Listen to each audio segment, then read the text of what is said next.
방금 소개받은 박성재입니다. 제가 말씀드릴 것은 개발도상국에서 협동조합이 성공적으로 정착하는데 어떤 것들이 중요할 것인가에 대한 역사적인 사실을 훑어보면서 정리한 것들입니다. 협동조합은 가난으로부터 해방되기 위한 현실적인 대안을 마련하는 데서 출발했습니다. 1844년 노치데르 노동자들이 당장에 끼니를 때우기가 어려운 사정에서 어떻게 하면 살아남을 수 있을 것인가 하는 데서 출발한 것이 근대 협동조합 운동의 시작이라고 얘기하고 있습니다. 가난한 사람들을 구제하는 방법으로 흔히 자선 사업을 많이 생각합니다만 이 자선 사업이 답이 아니라는 것도 라이파제이라든가 슐체 델리츠 등 이런 협동조합 선구자들이 경험을 하고 이건 아니다 라고 하면서 그 대안으로 만드는 게 협동조합입니다. 협동조합이 그때 이후에 사회적 약자들이 스스로 자신을 지키고 또 살아나게 하는 방안으로 만든 조직이다 라고 이해하는 사람들이 이제 많이 늘었고 그게 굉장히 좋은 것이다, 바람직한 것이라는 그런 인식 때문에 많은 나라에서 지도자나 정치가들이 협동조합을 고운조하게 됩니다.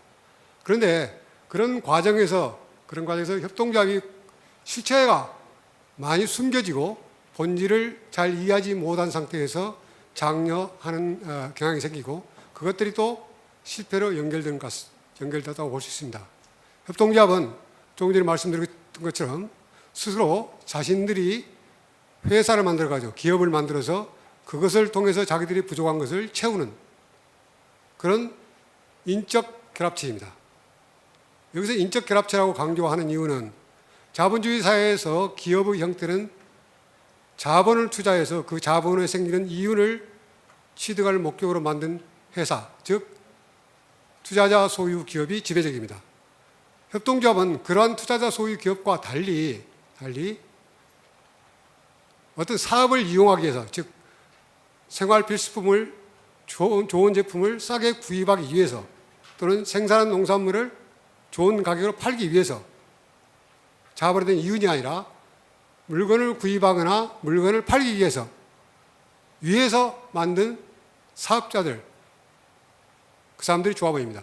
그러니까 협동조합의 고객은 바로 그 협동조합을 이용하는 주인들입니다. 주식회사의 경우에 주인과 고객은 엄격히 분리돼서 주인은 고객을 아무나 고객이라고 생각하지만 협동조합은 고객은 자기 조합원입니다. 조합원이 자기 조합을 이용하지 않으면 그 조합은 규모가 줄어들면서 기능을 정지하게 되는 것이죠.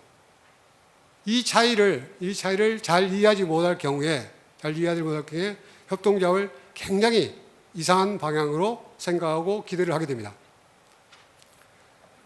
협동조합은 조합원들이 들어와서 잘 이용하게 만들려고 그러면 조합원들이 왜 이용하는가, 협동조합을 이용하는가 하는 것을 만들어줘야 됩니다. 즉 조합원들이 협동조합을 이용할 수 있는 인센티브를 줘야 되는 거죠. 조합에서 어떤 이익을 얻어야 되는 거예요. 경제적 이익, 사회적 이익 얻어야 되는 겁니다. 얻지 않으면 나가는 거죠. 그죠? 얻지 않으면 나가는 겁니다. 그런데 이 이익을 얻는 방식이 사회적 약자들이기 때문에 돈이 아닙니다. 돈. 그죠? 사회적 약자들이 다 똑같이 공평하게 대우해 줄 때, 또 민주적으로 대우해 줄 때, 거기서 나도 대우받는구나 하는 그런 느낌을 갖고 같이 참여하게 되는 것이죠. 그래서 그 사람들이 원하는 게 뭐예요? 싸게 구입하고 또는 비싸게 팔고 싶은 것. 협동조합은 그 중개 역할을 하는 거죠. 그 중개 역할을 하니까 싸게 구입하거나 비싸게 팔 때 그 생기는 비용을 최소화시켜야 됩니다. 다시 말하면 원가로 서비스를 공급하는 것이 운영의 원리입니다. 그죠?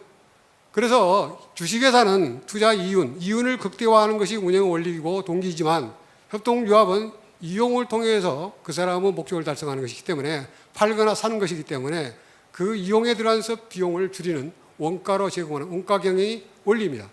그런데 이 원가 경영을 하게 되면 쉽지 않은 것이 어떻게 원가가 만들어졌는지 잘 쉽게 알 수가 없잖아요. 그죠? 그 다음에 원가라는 것은 규모가 커지면 커질수록 줄어드는 게 속성이네. 규모 경제 생기는데 작아지면 안 됩니다. 이때 많이 참여할 수 있는 것이 바로 민주적 운영 원리입니다. 1인 1표주의가 반드시 필요한 게 그렇습니다. 소외가되지 않는 것이죠. 그래서 원가 경영합니다. 그래서 여기 그림에서 보시다시피 우리 경제학교과에서 보면 주식회사들은 MR = MC 해서 가격을 받으면 그 가격과 비용과 차이를 이윤이라고 그러고 그것을 최대화하는 것을 목표로 삼습니다. 그런데 협동조합은 이윤을 목적이 하는 게 아니고 싸게 구입하거나 또 높이 싸는 이런 것이기 때문에 원가 경영을 하기 때문에 그 가격과 비용과 차이를 다시 돌려주는, 즉 이용 배당 형태를 취하게 됩니다. 그런 이용 배당 형태를 취해서 싸게 구입하거나 또는 비싸게 파는 결과를 얻었을 때 경제적 인센티브가 생기는 것이고요. 이러한 의사결정을 할 때 민주적으로 똑같이 대우를 받으면서 참여할 때 그 사람들은 그 협동조합에 계속 남아있게 되는 것이죠. 이 원리가 주식회사 운영 원리와 목적과 전혀 다르다는 것이죠. 이 운영 원리의 차이를 잘 이해하지 못하는 사람들이 협동조합이 좋은 것이기 때문에 보급해야 된다. 이것을 정책적으로 확장해야 된다. 이렇게 했고 그 사람들은 자기 생각대로 협동조합에다가 많은 것을 덧붙여서 요구를 하게 된 겁니다. 협동조합이 그걸 안 하면 안 된다 요구를 하고요. 실제 협동조합이 170년 가까이 지났습니다만 그 사이에 많이 발전했고 진화했고 앞 세션에도 얘기했습니다만 다양한 형태의 협동조합과 다양한 형태의 문제를 접하고 있습니다. 굉장히 많은 얘기가 있고 또 협동조합을 이해하는 사람들도 굉장히 다양하게 이해하기 때문에 무엇이 협동조합을 이해하기도 굉장히 어려운 것은 현실입니다. 그런데 저는 오늘 여기서 개발도상국에서 협동조합이 착실하게 뿌리내리게 하는데 뭐가 필요하느냐 그 점에 포커스를 맞췄기 때문에 전통적 협동조합 모형 바로 그 모형을 가지고 중심으로 제가 말씀드리고자 한 것입니다. 그래서 전통적 협동 모형은 자본이 아니라 사람을 존중하고 그 사람들이 뭐가 필요한 것을 들어서 해소시키는 방법 그래서 거기 들어간 비용은 원가로 제공하는 것 이런 운영 원리를 가지고 있다는 것을 먼저 말씀을 드리는 겁니다.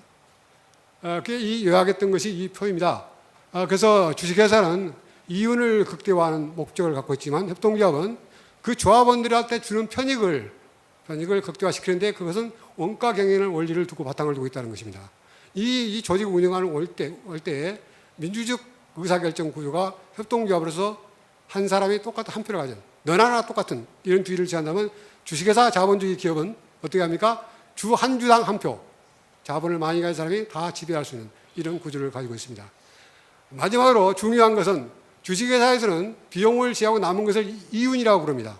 그죠? 그 이윤은 자본을 가진 투자한 사람한테 자본에 비례해서 날아가는 게 주식회사 방식인데 협동조합은 이윤을 획득한 게 아니고 내가 편하게 사업을 하고 거기서 편익을 얻자고 그랬기 때문에 이 이윤이라고 하지 않고 이익이라고 그러면 남아있던 거죠. 남았던 거 돌려주는 것이기 때문에 그것은 자본이 아니라 협동조합을 얼만큼 이용했냐 이용량에 비례해서 배분하는 겁니다.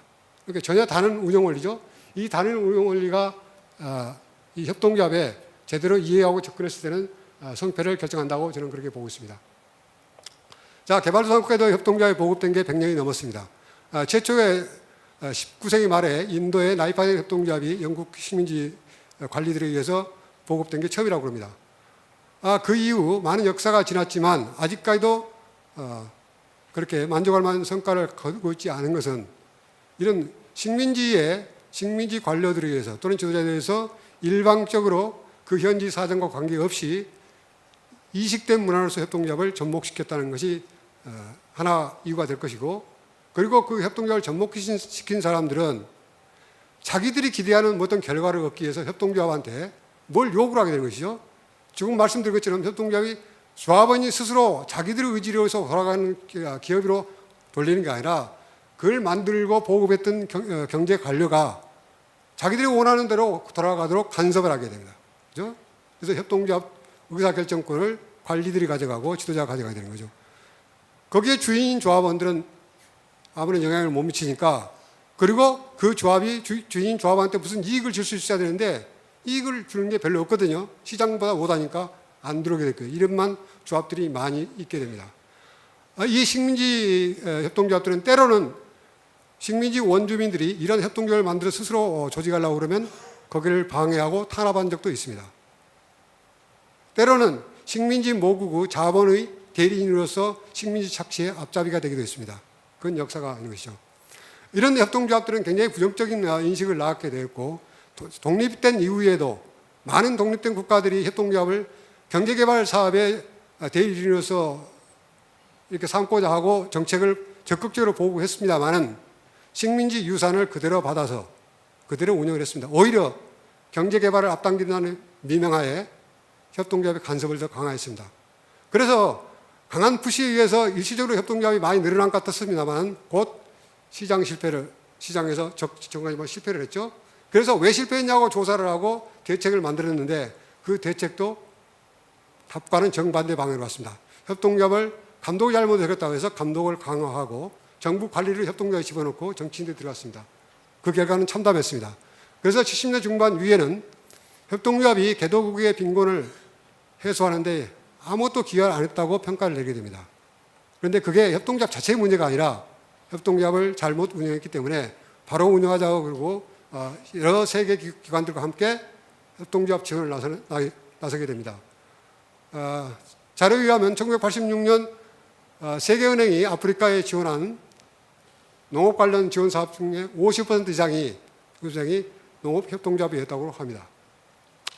그런 지원에 불구하고 그때 부닥친 시장 자유화가 또 하나 협동조합을 갖다가 큰 불행을 빠뜨리게 됩니다. 경쟁력이 없는 협동조합들이 정부 보호를 받아 못 받게 되니까 많이 도산하게 되죠. 그래서 협동조합들은 큰 타격을 받게 되고 1990년대 들어서야 이제 협동조합이 뭐가 잘못됐다 하는 것을 느낀 정부들이 협동조합법을 고쳐서 정부로부터 얻은 지배를 해소시키려고 하는 노력들이 나오고 또 다른 여러 가지 사업 대책들을 강구하게 됩니다.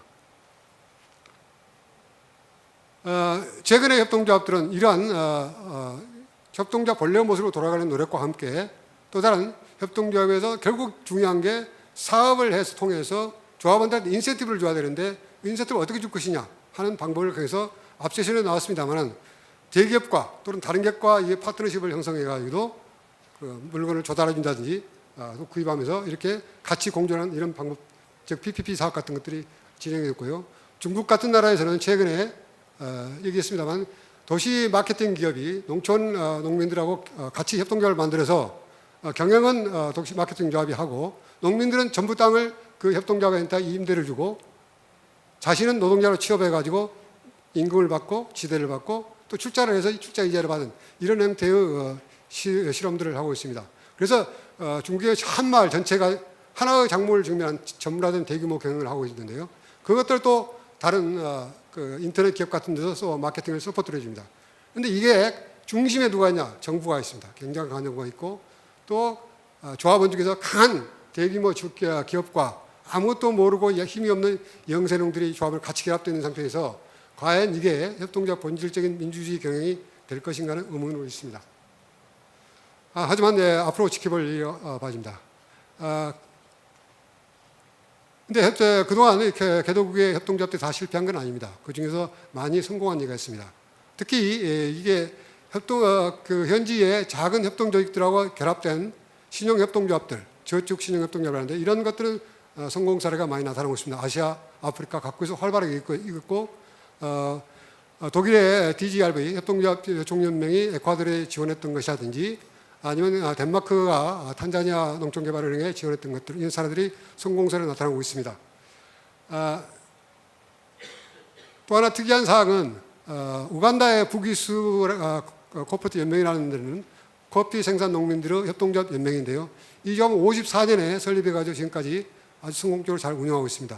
이것들의 성공을 보면 이면에 보면은 협동조합 운영 원리에 따라서 ICA가 얘기했던 운영 원리에 따라서 잘 운영하겠다는 것이죠. 조합원들이 스스로 의사결정하고 자기 대표를 걸고 협동조합은 또 호경기 때 선제적 투자와 지역을 위한 투자를 게을리하지 않았다는 것.